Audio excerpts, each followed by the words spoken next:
솔로몬이 하나님을 떠나 우상 숭배함으로 크게 범죄하였습니다. 하나님께서는 솔로몬의 이러한 범죄함으로 말미암아 여러 대적자들을 일으키셨는데 에돔 사람 하닷을 일으키셨고 수리아 왕 르손을 일으키셨습니다. 하닷과 르손으로 하나님께서는 솔로몬을 대적하게 하신 것입니다. 그런데 여기 하닷과 르손이 이스라엘 외부에 있는 솔로몬의 대적자였다고 한다면 오늘 본문에 나오는 여로보암은 이스라엘 내부에 있는 솔로몬의 대적자였습니다. 그런데 이 여로보암은 이스라엘 외부에 있는 하닷과 르손보다도 훨씬 더 솔로몬에게 치명적인 대적자였습니다. 이 여로보암으로 인하여서 후대에 나라가 분열되었기 때문입니다. 이 여로보암이 어떤 사람이었는지 우리 함께 28절 말씀을 같이 읽습니다. 28절 이 사람 여로보암은 큰 용사라 솔로몬이 이 청년의 부지런함을 보고 세워 요셉 족속의 일을 감독하게 하였더니 아멘. 여로보암은 에브라임 지파 사람으로서 큰 용사였습니다. 그래서 솔로몬에게 그러한 부지런함과 성실함을 인정받아서 요셉 지파를 감독하는 사람으로 발탁이 되었습니다. 곧 여로보암은 솔로몬에게 큰 총애를 입은 사람이었다라는 것입니다. 이러한 여로보암이 솔로몬의 대적자가 된 것입니다. 곧 솔로몬은 자신이 믿고 자신이 총애한 이 여로보암부터 배신을 당한 것입니다. 왜 이러한 일이 일어났을까요? 본문 29절 말씀을 보시면 여로보암이 하나님의 선지자 아이야를 만났습니다. 선지자 아이야는 자신이 입고 있었던 새 의복을 12조각으로 찢어서 10조각을 여로보암에게 주면서 말합니다. 이스라엘 12지파 중 10지파를 여로보암에게 주어서 이스라엘의 새 왕이 되게 하겠다는 것이었습니다. 그러나 다윗을 위하여서 솔로몬의 생전에는 나라를 빼앗지 아니하고 솔로몬의 아들의 손에서 나라를 빼앗아서 10지파를 여로보암에게 주겠다는 것입니다. 그러면서 38절에서 여로보암에게 매우 놀라운 말씀을 주고 계십니다. 우리 함께 38절 말씀을 같이 읽습니다. 내가 만일 내가 명령한 모든 일에 순종하고 내 길로 행하며 내 눈에 합당한 일을 하며 내 종 다윗이 행함 같이 내 율례와 명령을 지키면 내가 너와 함께 있어 내가 다윗을 위하여 세운 것 같이 너를 위하여 견고한 집을 세우고 이스라엘을 내게 주리라. 아멘. 이 말씀 전에 다윗이 하나님께로부터 받은 약속의 말씀과 매우 유사하지 않습니까? 곧 여로보암이 만일 다윗처럼 하나님께 순종하고 다윗처럼 하나님을 두려워하여서 하나님의 율례와 법도를 지키면 다윗처럼 여로보암을 위해서도 하나님께서 견고한 집을 세워주시겠다라는 것입니다. 제2의 다윗이 되게 하시겠다라는 것이었습니다.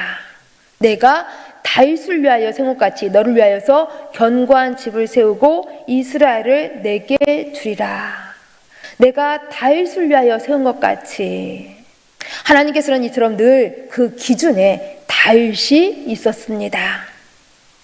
그래서 사실 다윗이 누구입니까? 다윗은 밧세바를 범하고 우리아를 죽인 간음죄와 살인죄를 저지른 사람입니다. 그러니 세상적인 도덕적인 기준으로 볼 때에 도저히 용서받을 수 없는 지탄받아 마땅한 사람이었습니다. 그런데 하나님께서는 늘 다윗이 전심으로 나를 따르며 정직히 행한 것 같이 너희도 행하면 복이 있으리라 라고 말씀하십니다. 곧 하나님께는 도덕적인 기준이 중요한 것이 아니라 그 중심, 그 마음이 중요했던 것입니다. 보통 사람들은 하나님을 믿는 목적 속에서 우리가 신앙생활하는 그러한 속에서 도덕적인 개선을 매우 중요하게 여깁니다. 그러나 하나님께서 다윗을 기준으로 세우신 이유는 다윗이 범죄하고 도덕적인 치명적인 죄가 있지만은 그러나 그 마음이, 그 중심이 하나님께 있어서 우상을 숭배하지 아니하고 하나님을 왕으로 모시고 하나님이 싫어하시는 일은 하지 않고 오직 하나님만을 의지했던 그 중심, 이러한 다윗의 마음을 하나님께서는 높이 평가해 주신 것입니다. 그러나 반대로 솔로몬과 여로보암 같이 도무지 그 마음이, 그 중심이 하나님께는 관심이 없어서 하나님의 율례와 법들을 무시하고 하나님을 떠난 사람에게는 수치와 멸망뿐임을 계속 말씀해 주고 있으십니다. 하나님의 역사가 이것을 증명해 주고 있다는 것입니다. 다시 본문으로 돌아와서 38절 말씀 속에서 내가 다윗을 위하여서 세운 것 같이 너를 위하여서 견고한 집을 세우고 이스라엘을 내게 주리라 라는 이러한 엄청난 약속의 말씀을 여로보암이 들었다라는 것입니다. 그렇다면 이제 여로보암은 이러한 하나님의 말씀을 듣고 어떻게 해야 했을까요? 이 하나님의 말씀 앞에 여로보암은 무엇을 해야 했냐라는 것입니다. 여로보암은 이런 하나님의 말씀을 믿고 하나님을 의지하면서 하나님을 기다려야 했습니다. 그런데 오늘 본문 26절 말씀을 보시면 여로보암이 손을 들어서 왕을 대적하였으니 라고 기록되어 있습니다.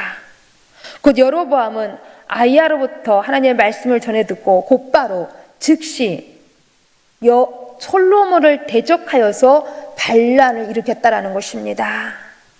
그런데 결코 이것은 하나님의 뜻이 아니었습니다. 하나님께서는 분명히 말씀하시기를 다윗을 기억하사 솔로몬의 당대에는 이스라엘을 나누지 않고 아들의 손에서 나누게 하시겠다고 하나님께서 분명히 말씀하셨습니다.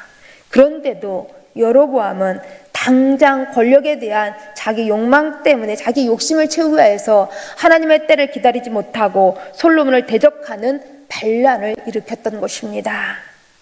그러니 당연히 이러한 여로보암의 반란은 실패할 수밖에 없었습니다.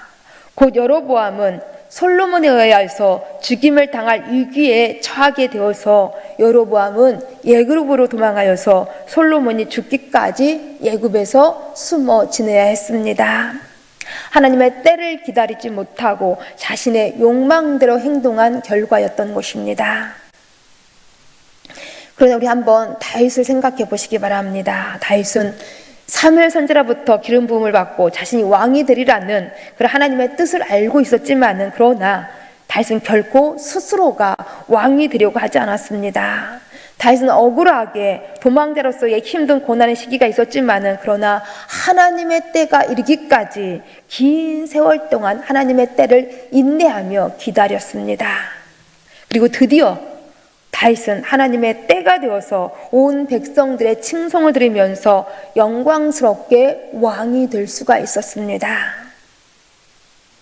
보통 우리 신앙인들은 하나님의 뜻을 알기를 소망하면서 하나님의 뜻을 알게 해달라고 간절하게 기도합니다.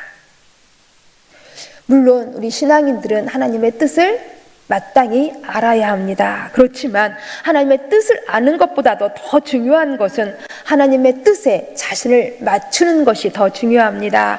하나님의 뜻에 자신을 맞추는 그런 영적인 순종이 더 중요하다라는 것입니다.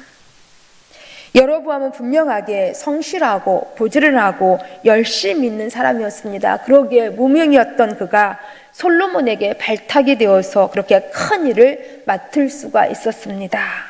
그러나 이러한 여로보암의 그 부지런함과 열심은 자신의 욕망을 드러내는 통로일 뿐이었습니다.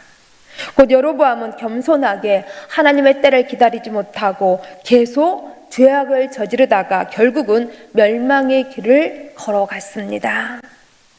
여로보암은 하나님께서 베풀어 주신 그러한 최고의 좋은 은혜 받을 기회를 완전하게 놓치고 만 것입니다.